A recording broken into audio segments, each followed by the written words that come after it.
ওই বাংলাদেশের স্লোগান জয় বাংলা বলে ঘুরে বেড়াচ্ছেন, তাদেরও ছাড়া হবে না।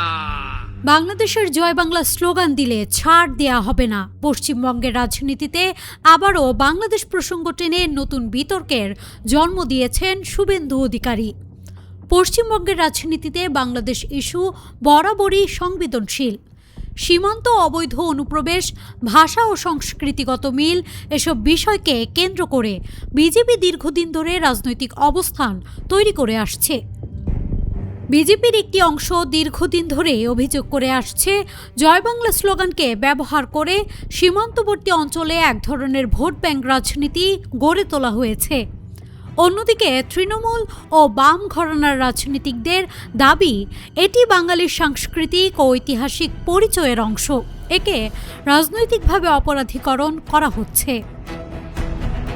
শনিবার মুখ্যমন্ত্রী হিসেবে প্রথম জেলা সফরে গিয়ে শুভেন্দু অধিকারী প্রশাসন ও দল দুই ক্ষেত্রে কঠোর অবস্থানের বার্তা দেন। ডায়মন্ড হারবারে অনুষ্ঠিত প্রশাসনিক বৈঠকে উপস্থিত ছিলেন রাজ্যের শীর্ষ আমলারা, পুলিশ প্রশাসনের ঊর্ধ্বতন কর্মকর্তারা এবং ভার্চুয়ালি যুক্ত ছিলেন বিভিন্ন জেলার পুলিশ সুপাররা। সেখান থেকেই তিনি আইনশৃঙ্খলা রক্ষায় জিরো টলারেন্স নীতির ইঙ্গিত দেন। সবচেয়ে বেশি আলোচনা এসেছে তার সেই বক্তব্য, যেখানে তিনি বলেন, যারা নারী ও শিশুদের ওপর নির্যাতনের সঙ্গে জড়িত থেকেও বাংলাদেশের জয় বাংলা স্লোগান দিয়ে ঘুরে বেড়াচ্ছে, তাদের কাউকেই ছাড় দেয়া হবে না।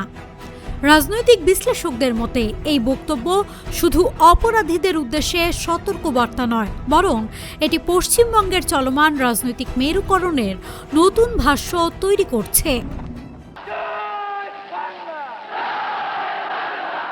জয় বাংলা মূলত বাংলাদেশের মুক্তিযুদ্ধের ঐতিহাসিক স্লোগান। স্বাধীনতা সংগ্রামের সময় এটি ছিল বাঙালি জাতীয়তাবাদের অন্যতম প্রধান প্রতীক। তবে পশ্চিমবঙ্গের রাজনীতিতে গত এক দশকে এই স্লোগান নতুন রাজনৈতিক অর্থ পেয়েছে। বিশেষ করে সর্বভারতীয় তৃণমূল কংগ্রেস ও বিজেপির রাজনৈতিক সংঘাতের প্রেক্ষাপটে এটি এক ধরনের পরিচয় ভিত্তিক প্রতীক হিসেবে ব্যবহৃত হয়ে আসছে। ফলতায় দলীয় কর্মী সভায় শুভেন্দু অধিকারী 2021 সালের বিধানসভা নির্বাচন পরবর্তী সহিংসতার প্রসঙ্গ সামনে আনেন।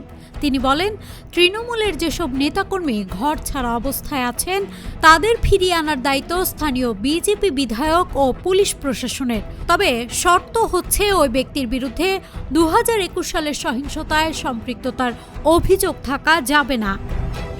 রাজনৈতিক পর্যবেক্ষকদের মতে এই বক্তব্যের মাধ্যমে তিনি একদিকে বিজেপি সমর্থকদের আশ্বস্ত করতে চেয়েছেন, অন্যদিকে রাজনৈতিক প্রতিহিংসার অভিযোগ থেকেও চেষ্টা করেছেন নিজেকে দূরে রাখার। News desk, Manabzamin.